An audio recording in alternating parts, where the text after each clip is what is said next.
आप देख रहे हैं इंडिया टाउन न्यूज, भारत की बात। होली का त्यौहार गया और गर्मियों का मौसम आ गया है, जहां गर्मी के तीखे तेवर होने के साथ ही अब जल समस्या इन दिनों विकराल रूप धारण करने लगी है।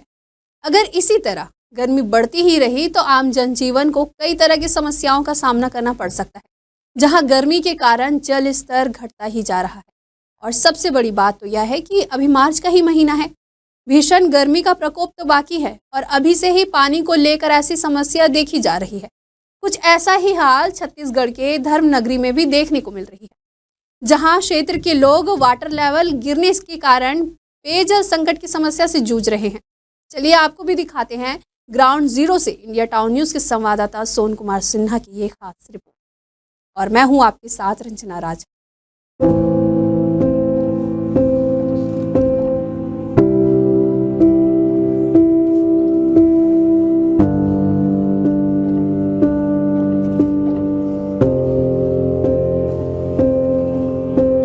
गर्मी के दस्तक के साथ ही धर्मनगरी डोंगरगढ़ के जलाशयों की हालत बिगड़ने लगी है।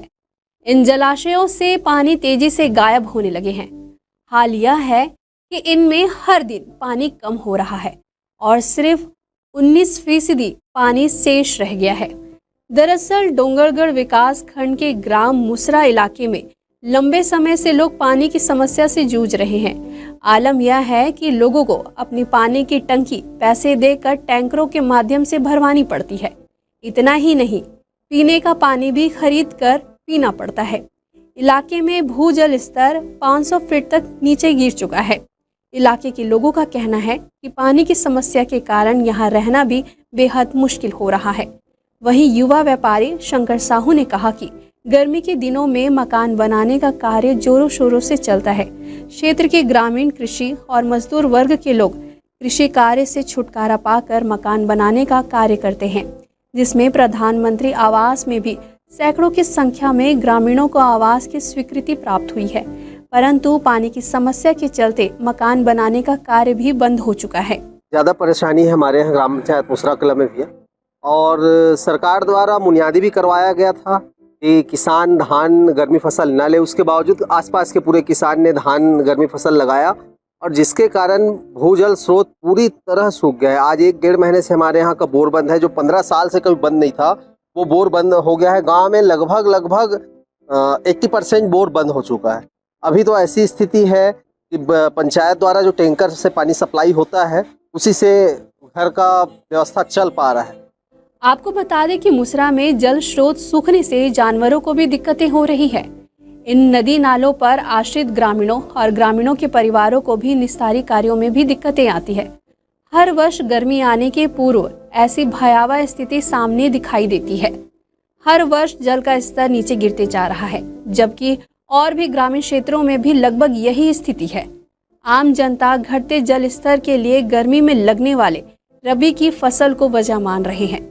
वहीं इंडिया टाउन न्यूज के संवाददाता सोन कुमार सिन्हा ने ग्राम की सरपंच और पंच से खास बातचीत की। उन्होंने कहा कि पीएचई विभाग को इस समस्या से अवगत कराया गया है, लेकिन अब तक उनके द्वारा कुछ भी नहीं किया गया है। पंचायत के माध्यम से टैंकर लगाकर लोगों को पानी दिया जा रहा है। और कुछ उन्होंने क्या कहा, आप भी सुनिए। जी, मुसरा में वाकई में जल स्तर बहुत ज़्यादा गिर गया है। इसके लिए हम लोग पीएचई डोंगरगढ़ रांधनगांव में आवेदन लगाया है। अब देखो सरकार क्या आगे निर्णय लेती है, क्योंकि जल स्तर वाकई मुसरा में बहुत ज़्यादा गिर। जी हाँ, मुसरा में पानी की समस्या इतना विकट है, सारे बोर सूख गए हैं, कुएँ सूख गए हैं और सिर्फ एक वो बोर जो है वो संचालित हो रहा है। और जब बोर की मांग या टैंकर की मांग के लिए पीएचई विभाग से सरपंच द्वारा जो है मांग किया गया है, लेकिन अभी तक वहाँ से कोई रिस्पांस मिला नहीं है।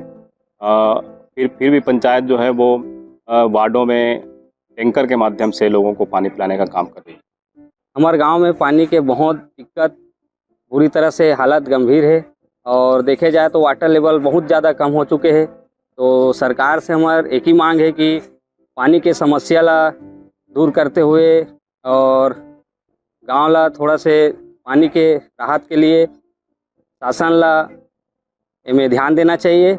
और पानी के कारण तो बहुत चीज़ है, तकलीफ होते है। अभी तो बहुत ही पानी की समस्या हो रहा है हमारे ग्राम में पहले 100 फीट में पानी निकल जाता था। अभी मेरे यहाँ खुद का बोर बंद हो गया है, आसपास के बोर बंद हो गया है, बहुत समस्या हो रहा है। मेरे यहाँ गौशाला है, तो गौशाला में भी गाय के लिए, जानवरों के लिए और पानी की बहुत समस्या हो रही है हमारे गांव में। हालांकि टैंकर के द्वारा ग्राम पंचायत में इसका व्यवस्था किया गया है, लेकिन पानी की समस्या बहुत गहराई हुई है।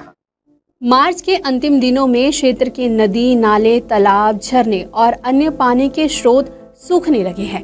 यहाँ तक कि खेतों में भी लगे बोर की धारा पतली हो गई है। क्षेत्र की जीवनदायिनी नदी भी पूर्ण रूप से सूख चुकी है, जबकि अभी गर्मी ने ठीक से क्षेत्र में दस्तक भी नहीं दी है और पूरे 2 माह से अधिक समय गर्मी में लोगों को बिताने हैं। तालाबों, नदी नालों के सूखने से सबसे ज्यादा दिक्कत चरने वाले मवेशी और जंगली जानवरों को हो रही है, जिन्हें अपनी प्यास बुझाने के लिए इन्हीं जल स्रोतों पर निर्भर रहना होता है। हम डोंगरगढ़ विकास खंड के ग्राम मुसरा पंचायत में हैं और मुसरा पंचायत का ये बाजू वाला पंचायत गांव है और आप देख सकते हैं मेरे पीछे एक बड़ा सा तालाब है। तालाब जो है पूरी तरह सूख गया है और इस वजह से भी पानी का स्रोत जो है, जल स्रोत जो है अंदर जा चुका है। काफी नीचे जाने के कारण गांव में काफी परेशानियों का सामना करना पड़ रहा है। मानव जाति को तो सामना करना पड़ रहा है, साथ में पशु जो है उसको भी काफी परेशानी हो रहा है, क्योंकि उनके लिए भी पानी और चारा का व्यवस्था नहीं है। हम बता दें कि छत्तीसगढ़ सरकार ने एक दिशा निर्देश जारी किया था कलेक्टर के माध्यम से। कलेक्टर ने गांव-गांव में ये जारी किया था कि लोग जो है डबल फसल ना करें। अब आप समझ सकते हैं कि वो सरकार ने क्यों डबल फसल नहीं करने का हिदायत दिया गया था, लेकिन उसके बाद भी लोगों ने जो है डबल फसल लगाया, जिसके कारण भी पानी की समस्या है, ऐसा कहा जा सकते हैं। मैं दिनेश निषाद के साथ सोन कुमार सिन्हा, इंडिया टाउन। चुनाव से पहले नेता वोट मांगने आते हैं और पानी की समस्या का समाधान करने का वादा करते हैं, लेकिन चुनाव जीतने के बाद हालात बदल जाते हैं। लेकिन कुछ नहीं बदलता है, तो वो है जनता की समस्या, जहां गर्मियों के दिनों में उन्हें बूंद बूंद पानी के लिए तरसना पड़ता है और मजबूरन सड़कों की लड़ाई लड़नी पड़ती है। अब देखना होगा कि इस खबर के प्रसारण के बाद जिम्मेदार अधिकारियों की नींद खुलती है या नहीं, या यूं ही इन गर्मियों के दिनों में एसी में बैठकर अपनी जिम्मेदारी निभाएंगे। इस जन मुद्दे को उठाया है डोंगरगढ़ से सोन कुमार सिन्हा ने। फिर हाजिर होंगे एक नए विषय के साथ। फिलहाल मुझे दीजिए इजाजत, नमस्कार।